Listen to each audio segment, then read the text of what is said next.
For MSO News Sports, I'm Tim Kearns, and we're not here to discuss football, though we are in a way, but I'm here with Mark Thomas, the principal of Beverly High School, and we're going to look at the new Beverly stands that have just finished being erected along the turf field on the high school campus. Mark, welcome. Thanks for having me, Tim. You know, I've had a lot of opportunities over the years to get you on the camera, but it's always been some guy that called a head coach in front of you. That's right.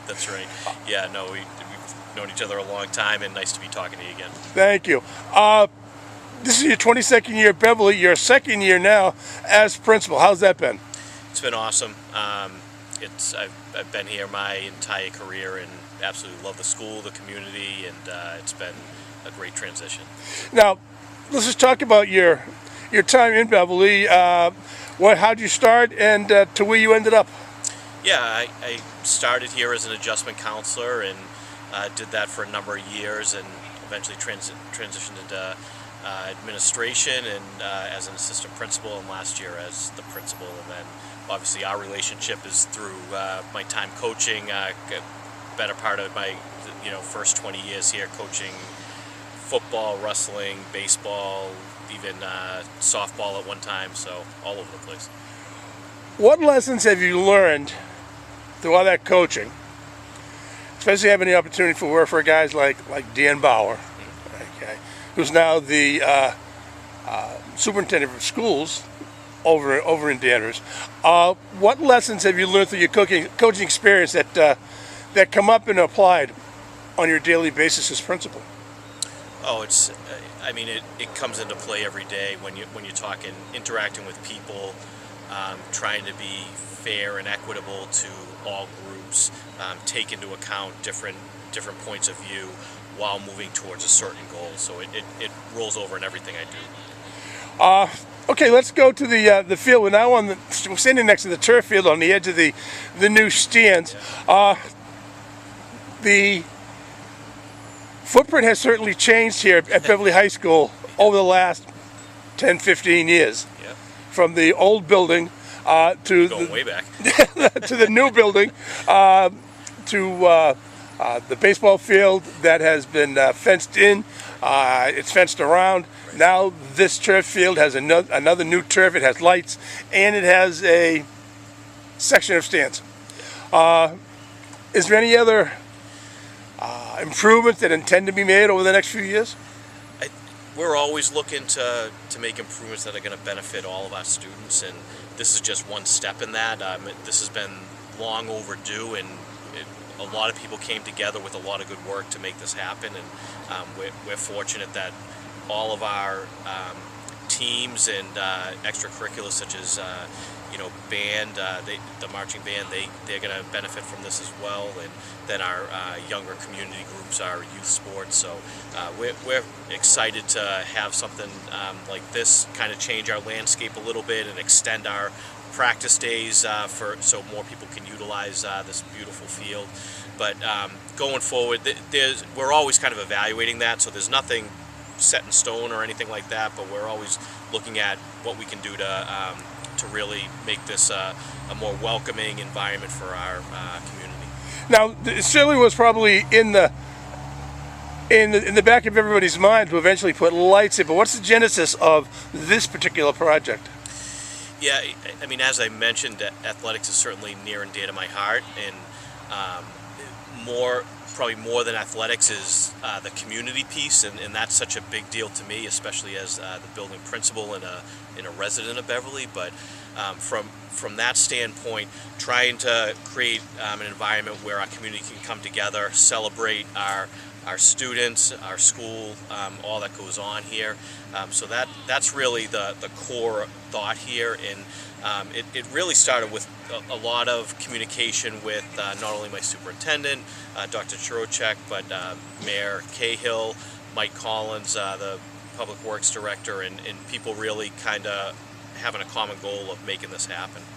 I'm sure there are people out there that are going to wonder, where does the school get the money to put up a set of stands? Yeah. So really the funding came down to a portion of it was we were able to take from the ESSER funding, from the COVID relief funding that was coming to an end. We had a portion that we were able to dedicate towards that, and then the city was able to dedicate some funding around some different projects around the city that were allocated for a certain amount of money that came in under funded, so it had to be spent in a certain way, and this fit that criteria. Okay, how many people will this setting arrangement seat?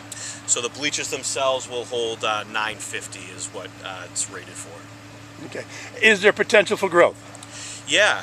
So the setup is that it could be expanded when the time and the funding comes and the need comes, and so that's something where we know we get good crowds, and we're eager to see what we get for crowds on evening events for soccer, lacrosse, field hockey, football, all those different sports.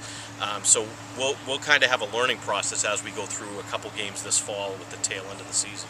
Certainly the home game against Gloucester this year early in the season was an indication that the football team still draws good crowds. But Gloucester has always traveled well anyway, as long as they can get themselves across the bridge.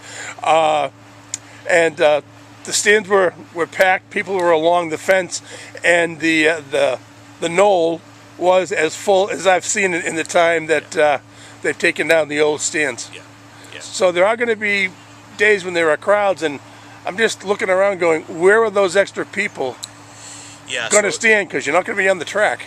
So keep in mind, this isn't just with an eye on football, although football tends to draw a larger crowd, as we see at Herd very regularly. And the thing kind of behind you here, there's some pathways that are going to be built that expand it a little bit, and people are going to be able to be on the fence line. And like I said, I think we're going to learn a lot about our capacity this fall as we kind of get going with things. Will the football team play any games here this year? That's the goal. The goal is to get every fall sports team on here at least once before the end of the season. And that'll certainly kick the level of enthusiasm for kids to participate as well. It'll have that side benefit. Yeah, you asked about kind of where this all came from, and honestly, our students spoke and did a great job really showing the need for this when we presented to City Council on this, and they are completely excited about this. I get asked multiple times a day how close we are. They see the lights up now and they say, "Are they ready to be flipped on yet?" Yeah. So they're excited, and I can't wait for our kids to benefit from it. Certainly. Now these are very modern lights with probably the latest in lighting itself, because there's only 4 poles, and there are 9 lights on each. Yeah. So they've got to throw off a tremendous amount of sunshine. They do, and for anybody that's been to a recently built stadium or field, the lights themselves, they illuminate the field itself very, very well, very bright.